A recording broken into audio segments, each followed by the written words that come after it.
man j'en cherche. Barka da nga wax man sax dama koy wut non da nga wax jàngalekat nga. waaw mais définition bii nga def ci homme politique. loolu Pape c'est toi qui yow yaa génne terme homme politique bi du man. waaw mais d'accord mais man maa ko génne. mais définition bi yaa ko génne du man. waaw c'est-à-dire li ma bëgg a xam mooy. pourquoi nga peindre rek nga peinturer noonu nit homme politique bi. peinture ma leen yow yaa ko peinture yow yaa ko ne homme politique. homme politique mooy quelqu'un qui fait de la politique. c'est ça. et il cherche des résultats. il va te financer pour que yow nga porter son projet dans ce Sénégal là d'abord le projet est mort-né. kon da nga jàpp ni amul différence entre homme politique ak homme politicien. le politicien. su fekkee pour financer un projet de journal la. waaw mais un homme politique c'est pas un philanthrope Pape. c'est pas un mécène c'est pas un gars boo xam ne dafa la gis mu bëgg la ndax yàlla tax dafa am un objectif politique. Et donc à partir du moment où ton projet est identifié comme étant porté par un homme politique c'est pas la peine que ngay def projet boobu tous ceux qui l'ont fait ont fini par fermer boutique.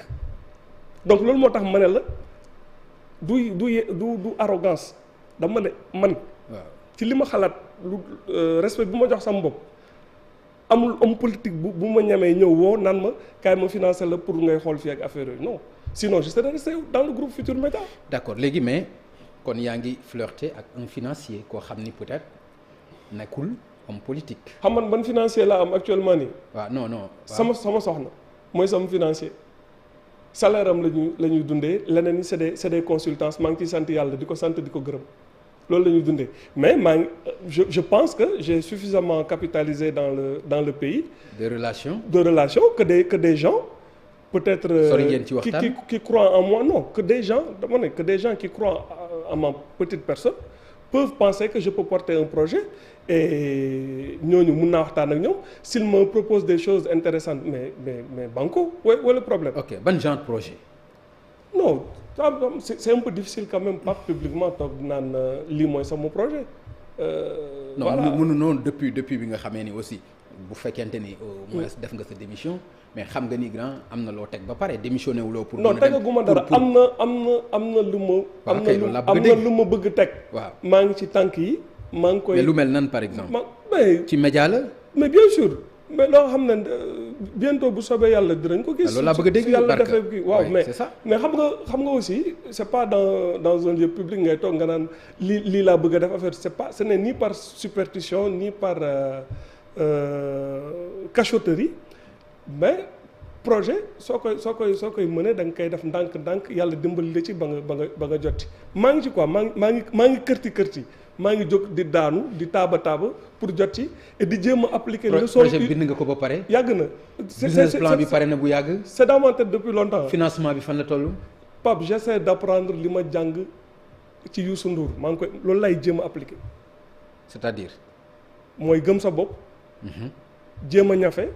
commencer di tabax dara par ndànk ngay jóg di daanu ba affaire bi lii loolu mooy leçon fondamentale bu ma jàngee ci Youssou ak persévérance. le truc qui m'a le plus marqué ici ci capacité persévérance Youssou Ndour c'est l'émission Yeewu Leen de loin man musuma coordonner Yeewu Leen musuma ci liggéey et cetera mais dama gis Youssou bi nu mu sonnee pour imposer Yeewu Leen. Yeewu Leen a eu plus de 5 ou 6 animateurs. N'importe quel autre manager man bi ma xam ci àdduna nu ci Youssou doon sonnee il aurait enlevé Yeewu Leen de la grille des programmes. mais daf ci sonn di fi ñëw ay 5 heures du matin essayer lii jaxase lii kërti ba ça a donné ce que ça a donné. Tout à fait. J'ai admiré ça parce que dafa persévérant. Donc man dama jàpp ne muy Mamadou Ibra Kane muy Alassane muy man même muy yow ñun ñëpp suñu defee yenn période ci kër gi njukkal bu ñu mën a delloo Youssou Ndour mooy ñu mën a dem porter suñu projet dem def leneen. Avec la persévérance et avec la manière. Et j'espère que Pape, émission, on était censé parler de la sous-région, mais je vois que tu m'as complètement piégé. Non, c'était pas ça l'accord, mais bon. Je ne sais pas si on trouvera le temps de parler des choses plus... Parce que moi, je ne suis pas intéressant, Pape. D'accord. Ce qui est intéressant, c'est la sous-région avec une affaire. D'accord. Barka, yow yaa jàpp lool rek, mais je pense que ci li ñu waxtaane tey bari na ci loo xam ni muy man sax jàng naa si lu bëri. wax fa dëgg yàlla waxuma la nag ñeneen ñi nga xam ne ñu ngi seetaan. Donc certes am nañu objectif amoon nañu suñu conducteur. dëgg la waaye nag mënuñu jékki-jékki rek. tëb dal ci loolu.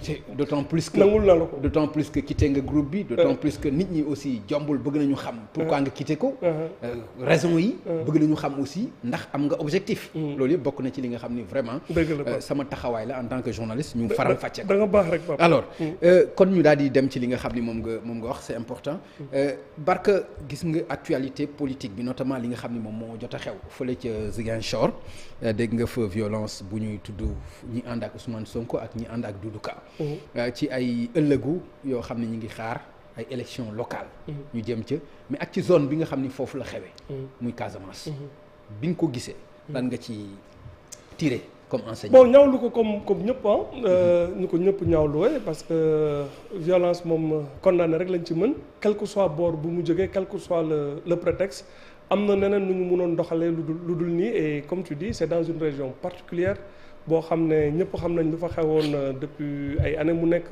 góom ñu gën a metti ci réew mi war nañ moytu yee fitna fu fitna munti jóge et que politique du dóorante ay jaasi wala ay barre de fer donc man j'étais pas là-bas y a beaucoup de versions camp bu nekk mu ngi tuumaal keneen ki mais en dernier ressort la sécurité des citoyens est du ressort exclusif de l'État. Il y a que l'État qui doit exercer le monopole de la violence. mais kon da ngay jox dëgg peut-être sorti Ousmane Sonko bi mu jàpp ni. police dafa seetaan non bul jàppee ne dama non waxuma xaw ma ndax police dafa seetaan. non ndax da ngay man je parle sur le principe. waaw dama ne. dans un état régalien normal il n'est pas très difficile de savoir que si Ousmane Sonko se déplace wala que Doudou Ka déplacé wu et qu'ils sont dans des camps antagonistes. Il peut y avoir de la tension et de l'électricité dans l'air. Il faut prévenir, anticiper et essayer le plus possible d'encadrer genre manifestation yooyu. Et comme yàlla def na ne bakkan rotu ji, c'est une sérieuse alerte que ce soit en Casamance ak partout ailleurs, le devoir de nos forces de sécurité sans être partisan ci ñi wala ci ñële mooy ñu mun a encadrer ñi ñu def cette manifestation boo xam ne ci jàmm lay mujj du am benn ay. donc loolu maa ngi koy déplorer. ok nan nga déggee aussi Ousmane Sonko bi wax ni xaru la ci nit mu koy attaqué biir Ziguinchor. bon loolu c'est des paroles de politiciens c'est normal mbër la bu nekk ci benn. fiefam lu mu jàpp ne fiefam la et puis élection yu mujj yi confirmé nañ ne fiefam la. jusqu'à ce que mu am yeneen élection yu ko dindi. C'est très normal en politique mu wane na moom am na wéeruwaay am na fu mu taxaw loolu ay waxu politicien la ñeneen ñu jàpp ne li muy wax dëgg ils n'ont qu'à aller se mesurer avec lui dans les urnes et wane ne que li muy wax ne Ziguinchor fiefam la que loolu amul. D'accord mais Barka est-ce que yaakaar nga par exemple yeneen élection mën a ñëw mën a prouver le contraire ci li nga xam ne moom la ñu génn muy présidentielle yi ñu génn. muy dernier baromètre bi pour moom Ousmane Sonko jàpp nga ni muy local wala législative yi mën na ñëw indi le contraire ndax jàpp nga ni.